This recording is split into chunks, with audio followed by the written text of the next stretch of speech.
the late governor as well. And if not that they were able to resolve it amicably, probably the issue in Ondo State would have gone out of hand. So this one that has to do with the minister, getting favoritism now, the party, the members of the party, the elders who, mostly have a lot of influence in the party, are now, swerving to his own side because of what he's doing. And he's mentioned in one or two of the reports that I read that he's actually coming in to put the party in the right order, because it seems the party was left neglected, sort of. The affairs of the party and the people, were largely neglected. But he is coming in to sort of, putting a bit of, or maybe empathy or sympathy, I don't know how to call it now, into the party to gain the confidence of the people back. And then overall, he has won their hearts. And it's been mentioned that even when the talks came, all what they were saying was that they were being sent by Governor Aiyedatiwa, although his report said, he actually said he doesn't know anything about. And these are things that will come up, because these talks, until when they are apprehended, you would never know who is sending them. And, for some political strategies, they might want to say, when you get there, just all of you should just be mentioning his name to throw confusion into the party. But I want to believe that this has to do with lives of people. People are injured. They are already in the hospital. So it's not just about the game between two people, whether they know about it or not. We are talking about the lives of people now. So I feel that the security personnel in those states should take this up and truly investigate what actually transpired, during the course of these attacks. You can't just go into people's terrain and start beating people up to the extent that they have cutlass wounds and they ended in the hospital. I think this has actually gone out of hand. And I feel that the governor of that state should take responsibility, whether he's a part of it or not. He should take responsibility. In the first place, he is, the one in charge of that state. And apart from that, in the party, he seems to be the head in that party right now, whether we have elders or those that we have, making decisions or not. He is going to be looked on to take responsibility.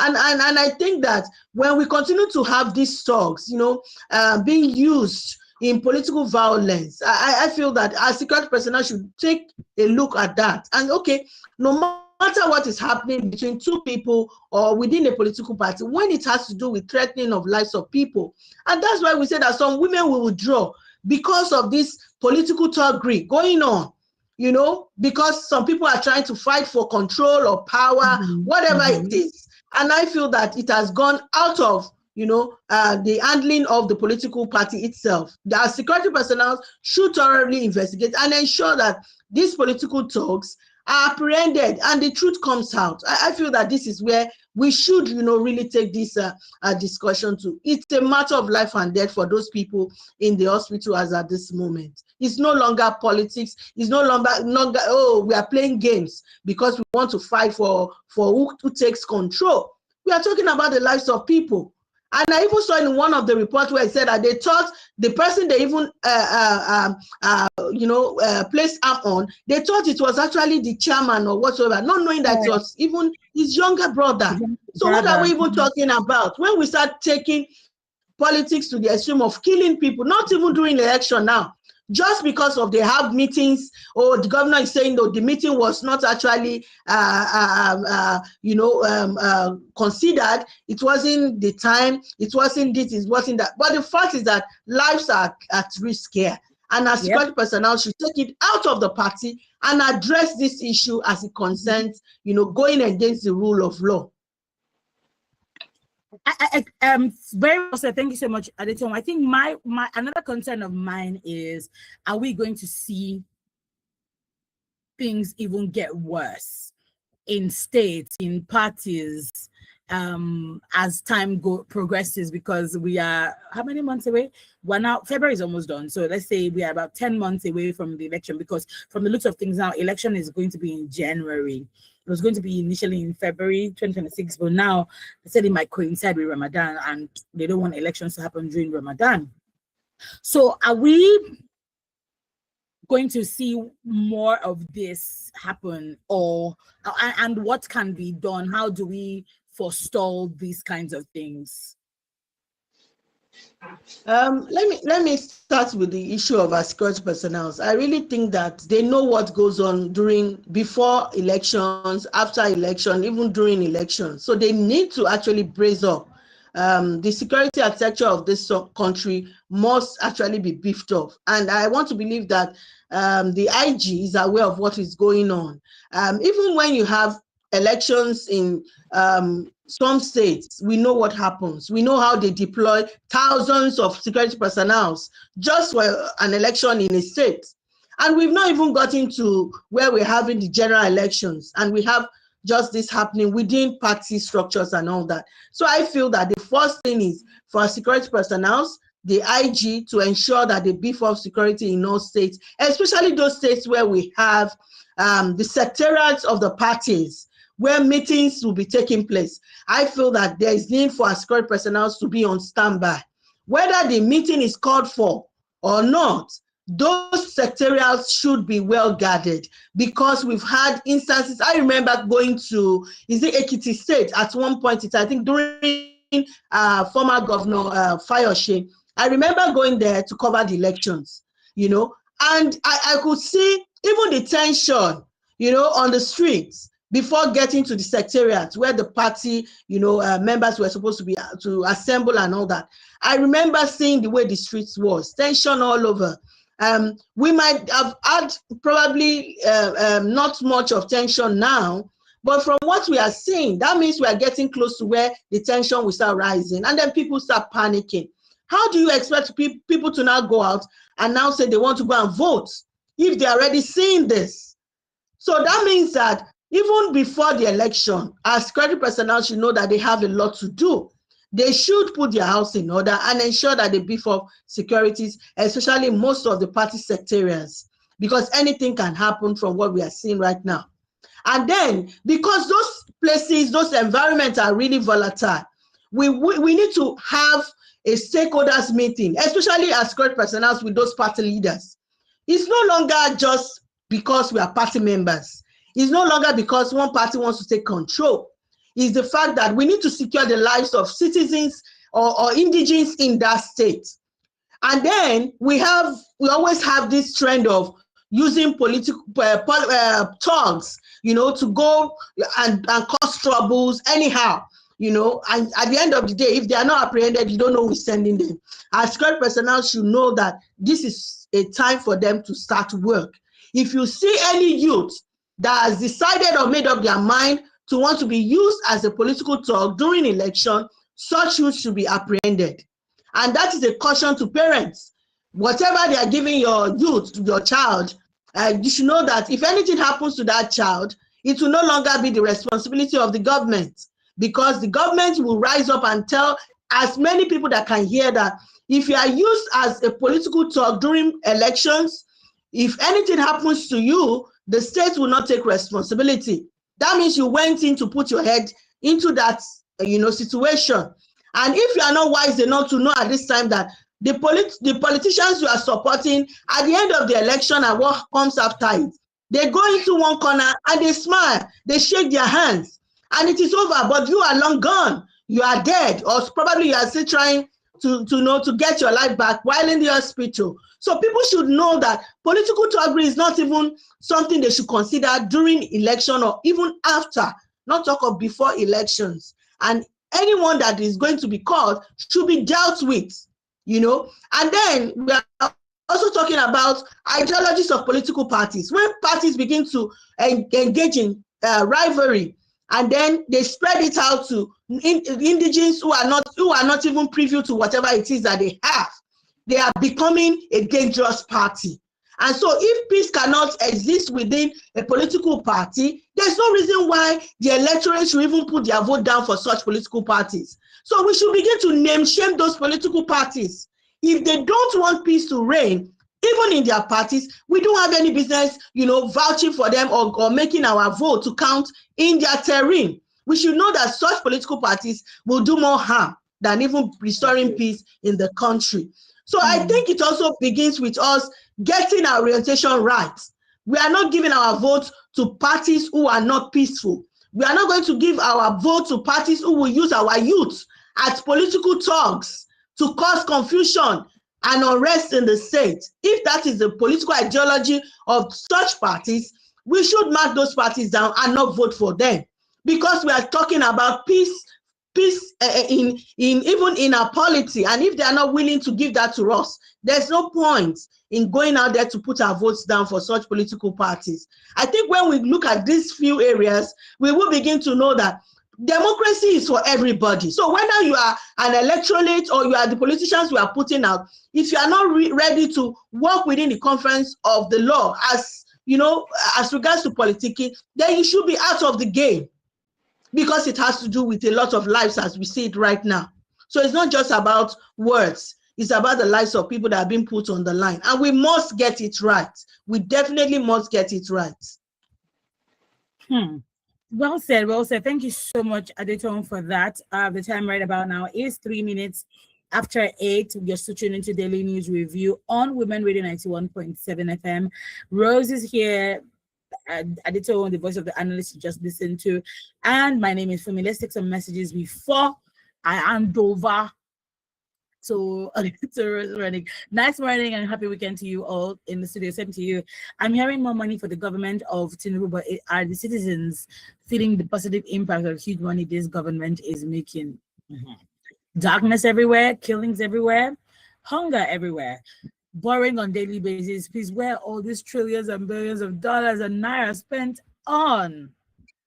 Or is it still business as usual by looters? Many Nigerians are still living in the IDP camp in their own country. Are they not in hellfire already? Is the hellfire we are hearing in the Bible, is it Nigeria? God, I beg. Oh God, arise and trouble those that trouble Nigeria. That is Mayor from Ikoto. Top of the morning to you in the studio. We need to restructure this country now because nothing is working. Why are we doing the same thing the same way and expect different results? Let Nigeria be restructured. Each region should control their resources and have their own police. And then the killings will reduce. The killing is too much. Everyday killings. Let each region develop on their own. This centralization of power in the central is not working. Ondo Oba was killed yesterday. Many people killed last time in Kwara State. Where next? Says additional Wasiu in Ikorodu. God continue to help us. Lastly, hooray, Rose. Fumi, I didn't know how are you guys, but fine, thank you. I wonder what our priority is in this country. National Assembly deliberated, read past the electoral bill only to be signed by the president. Why now calling for the head of only the president? Of what value is Adelike's reduction of working hours of workers in Osun State? Fake nurses, doctors, life has no value here.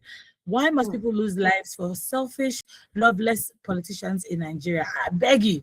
Rose, have your rose, Jerry. Oh, is Rose the only person to have a rose?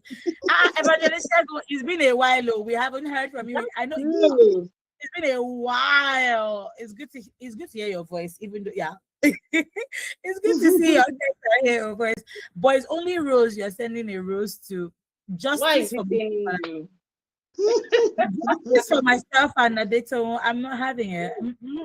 I'm sure he will send. I'm sure he will send the remaining rows. Don't worry for me. I'm sure he will send it. No, today has passed already. Did not send it now. I'm not an afterthought. I'm sorry. No. You're not gonna treat me as an afterthought, Evangelist Shagun. You have to make amends. Yes, Rose, over to you. All right, this is 6 minutes after 8 right here on the Daily News Review, and we're just going through some major headlines from the dailies this morning. So we've been seeing the back and forth that meanwhile our phone lines are open. Do well to dial 07000 917 917 or 09155 917 917. Those are the numbers to get in touch with us this morning on the Daily News Review. Let's get to hear your polls on any of these headlines that we have mentioned this morning, or any one at all, even if we haven't mentioned that, just caught your attention and you want to talk about, please feel free to do so. Let's get to hear from you this morning. So the back and forth with el-Rufai going on. And before then, though, so Adeton, we know about the the peace pact between Fubara and Wike. Although they didn't come out to tell us that this is what happened, though. This is the peace pact that we've done, though, that everybody will maintain everybody maintain his lane, or we are going to meet ourselves in the, they didn't say. All we know is that they went into that meeting, they came out, and Wike is saying, yes, Fubara is this, is that. Fubara is saying, oh, Wike is my guy, this is that, and all of that. So at the end of the day, we can see that the two men have actually made peace. Yeah. And now going back to the River State House of Assembly, before they were coming together to say Fubara must go, Fubara must come down from his seat, himself and his deputy. Now, after the intervention, we are now seeing that the impeachment process, that was brought up to take Fubara and his deputy away from the governor's seat and the deputy seat. All of them now are now saying that that impeachment has been dropped. All right, so that impeachment process has been dropped. Now, this is following the intervention from the president. So now my own is all this while that we're having all of this back and forth, why didn't the president, come in sooner? Till we saw a lot of things go down. All right, we heard lots of things. Till we saw Wike going from here to there. He left Abuja, went to Rivers, doing rallies, and all of that, saying all sorts, on Fubara. And Fubara was not even saying so much, on him. Fubara was just standing on his own and taking his own silent moves. We're seeing all the silent moves. All we have seen was just moves and results from Fubara. And then Wike was the one, shouting here and there and all. So why didn't the president take action, maybe right before or since when this whole thing started, to douse all of the things that we saw and we heard, in the media? And then coming back to what Fumi said, what is going on in Ondo? So should the president now keep getting involved in all of these issues before we're having peace, before we're having them work together, or what exactly are we looking at? Madam Rose, good morning to us. Good morning. Can you hear me? Yes, Mr. President. With Madam Adeto. Good morning, Madam Adeto, especially. Madam Fumi, Fubara, Wike, if there are inconsequential mathematics to be solved for me. Okay? My take this morning is on Madam Adeto. Thank you. When a Nigerian analyzes headlines, you will see the feelings of Nigeria in the person coming out. Are you getting me? That is why it's difficult when these people, Emmanuel and Adeto, when they talk, Madam Sumbo, it is difficult to question where they are coming from or their alliance with whatever reality they are seeing. Everybody has a faith. So especially, I'm not interested in all those headlines this morning. The king was killed, Fubara, LCT tomorrow, and so on. Not my business. Dollar to Naira. This morning, I want to thank that woman especially for being a Nigerian in Nigeria. Okay? And I pray that you will not divert your interest when it comes. Like the woman that collected some money and tie wrapper with APC umbrella in that election. Now she's begging even the opposition openly in their compass. I won't say more than that. Do have a beautiful day. We married you. Thank you. Prince. Thank you very much. Honestly, thank you. Prince is always Prince. Thank you so much for calling, Prince. We do appreciate your call. And our analyst is here too. So so Adeton, let's look at this thing. So do we now see the president now chicken mouth inside all of these things? Because exactly what could happen in Rivers, could actually happen in other states, and we're seeing that kind of head shooting already, in Ondo State. What if other states now go? And let's not forget that a lot of times, this happened maybe within the party or maybe outside the party. For Wike's case, whether na APC, whether na PDP did, we never even figure that one out, because he did one place, they work for another person. But that's story for another day. Let's hear your thoughts on this, and then we quickly touch on el-Rufai's issue before we go. Thank you so much. I want to look at it from the angle where, we are talking about stability in the country. And if you look at it, stability has to do with all parties. And whether you are from APC, PDP, or any other party, your concern should be the stability of the state or the country as a whole. And if you are not doing that as an individual, first as a citizen of this country, then there's something wrong somewhere. Not talk about the fact that you are not even looking at what your party is set to achieve to ensure that that stability continues. Because if you are putting yourself forward as a political party and you have individuals, that you have put out to vouch for their integrity and they are not living up to expectations, I really feel that already that party is giving us a different message altogether. And then you mentioned that, do we always need the president to come in? Why didn't he come in earlier? I remember when we had this discussion and we're talking about what happened the last time, the executive order, throwing the state, Rivers State, into a state of emergency because it looks as if things were not really going to be resolved. And when the president came up with the executive order, it looks like everybody had to check themselves. And then it died down a little before we started having another round of, a commotion in that state. I don't really feel that the president should always come in to say one or two things, but because he's a leader that should be able to bring in peace or mediate peace whenever he finds out that his administration is being threatened by a political party or some individuals. Because in the first place, it is a sign that the country should be in such unrest. And so when something triggers that, as a leader, as the father of the nation, there will definitely be a time when he will come in to say, okay, I've given you people enough time to resolve this. And since you have not been able to do that, I'm coming in with my own power as the president of this country. And I think he is actually, stepping in at the right time. I remember when he didn't come in to say something, we were still saying, oh, will they come to their senses or not? Because it has nothing to do with just the two of them alone. It has a lot to do with the state as a whole. And they were putting a lot of things on hold. The development of that state was being put on hold because of their rivalry issues. And so I feel that democracy is not just about the political parties alone. It's not about the individuals alone. It's more about the people of that state. And if we are not careful, we are draining the trust the people have in our political structures. We are draining their trust. We are draining, their confidence in how democracy should work in Nigeria and even in that state. And so I feel that, yes, the president don't have to always come up to say, oh, it is when I put my mouth, that's when the whole thing will come to an end. They should know that democracy is about everybody. Sorry to interrupt. Should we have a call? Hello. Good morning, Women Radio. Good morning, Women Radio.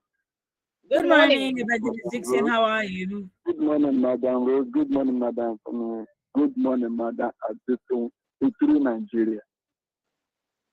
I've been listening to you and I'm enjoying the way you're analyzing things. And when people like you come on board, I know we still have hope in this country. And that's all I always say. People all do the right thing. Anywhere, I forget whatsoever another person is, because one day we see God. In the care of God, Nigeria will change for better. Nigeria was not like this before. On doctor issue, yesterday when I called, I told you I was in the hospital. Yes, let me commend Lagos State for all they have done. In fact, then they are general, they are doing a lot, well equipped, and they have qualified them. But the fact that they are on strike, some of them are still offering their services. I wonder if not for them, some of the road that does not have money, I don't know what they do. But I went to private, one of the best years of that. They diagnosed and tell me another thing. So that made me to go to another place, go there. You are to be qualified doctor. And really what they say was not there. If I happen to myself where that they say I had that, I don't have. And that's what I used to say. Nigeria, the way we do things, and when this will go to abroad, they will give their best. And some people have that because of this issue. We should always do the right thing. God is watching us. On el-Rufai issue, we see how the government is now. We see the government that is there now, what is doing. We didn't do treatment. Hello, Evangelist Dixon. We cannot hear you any longer. Right? Or is it just me? No, it's not just me. Okay, Adetoma, you can go ahead. You go ahead. So what I'm trying to say is this, that we should get to a point in our political system where we realize that democracy is for every individual. And so even if you are in that political party, you should be concerned about what democracy is supposed to achieve and what is your own impact, what is going to be your own contribution. So whether it goes your way or not, the interest of the people should be the first priority for you. And so I would feel that going forward, even with the president not intervening, we should begin to have politicians who can think in the right way and think, oh, this election or this political party or whatever I'm having with one candidate or not, or one governor or whatever, shouldn't go to the extreme, thereby affecting the lives of people in that space or that community or that, as a whole, as a country, that whatever it is that will be the rivalry issue between myself and one other person should not go to the extreme in affecting the development of that state. And I think when we begin to realize that, our politics will continue to be played right. So I know a lot of people say, oh, it's a dirty game, it is this. I think even if it is a dirty game, there should be common sense applied to these things. Really, there should be common sense applied to it. I was just looking at one of the reports where it said that, oh, even they are trying to say, oh, as regards to the issue of the impeachment there and there, that the assembly will ensure that the impeachment process goes in line with the provision of the country's constitution. And so I'm thinking, is it that they did not do it the right way, or because of the rivalry? That was why they came up with the impeachment process, because it's obvious. It's actually obvious. Good morning. Good morning. Good morning. I'm not going to say any other thing, Madam Adetu. You sure that if I'm there, you are speaking from my mind what about. So I don't need to do what you have just said. I think I called before. I wasn't able to complain. That's why I called back. I said, am I allowed? I don't want to. If I'm not allowed, let me cut off. So I can round up my seat. I think I'm allowed.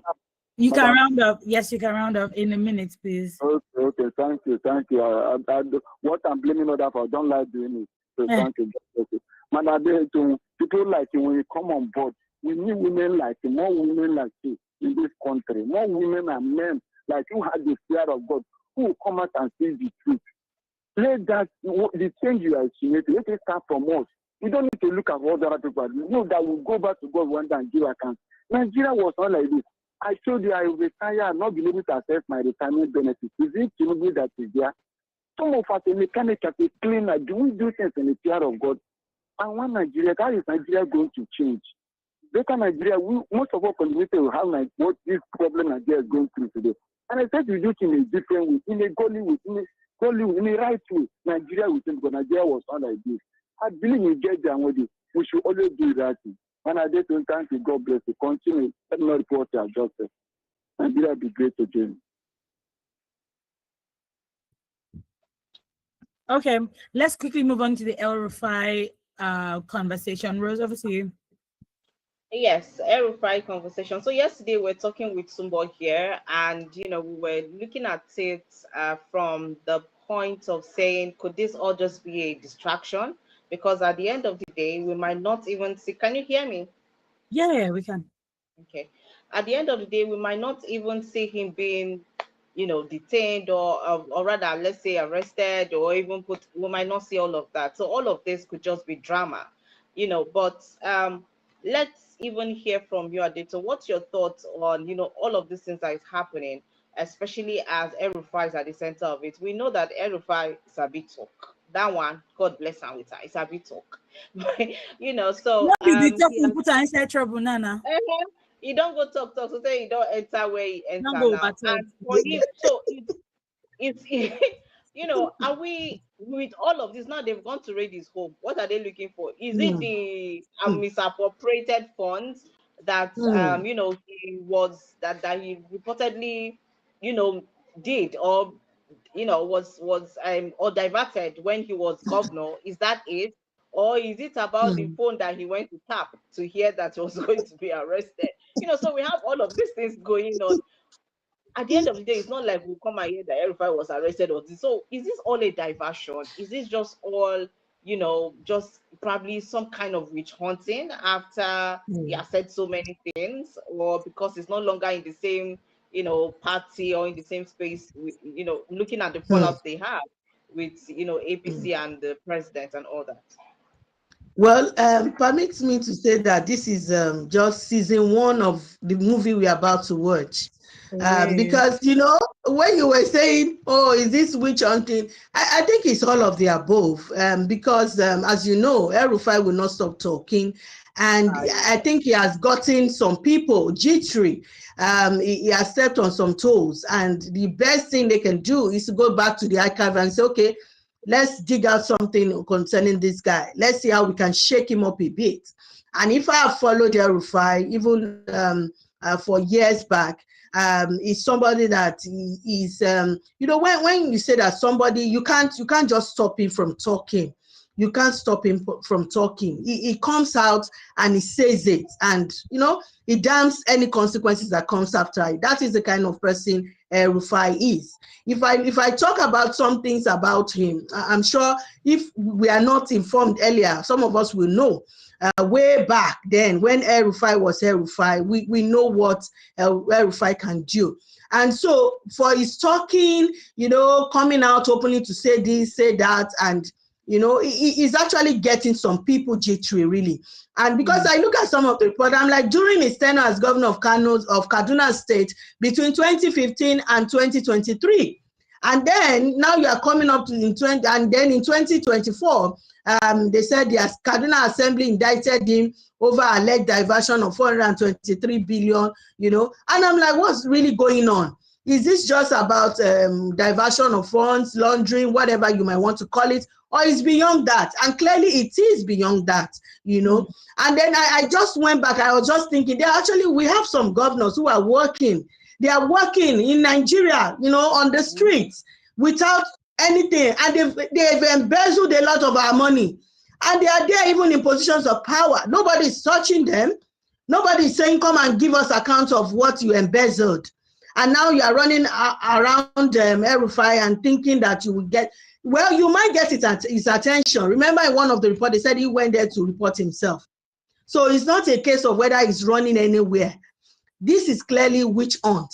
And as I said, this is season 1. We are still going to see a lot of season after this. Let's just keep our fingers crossed and see what goes on, because I can tell you categorically that we still have governors who have embezzled more than this. This is even allegedly. It has not been confirmed yet. No investigation has been done yet. And you know, EFCC, yes, they want to, you know, move on with what is going on in the trend and all that to show that they are working.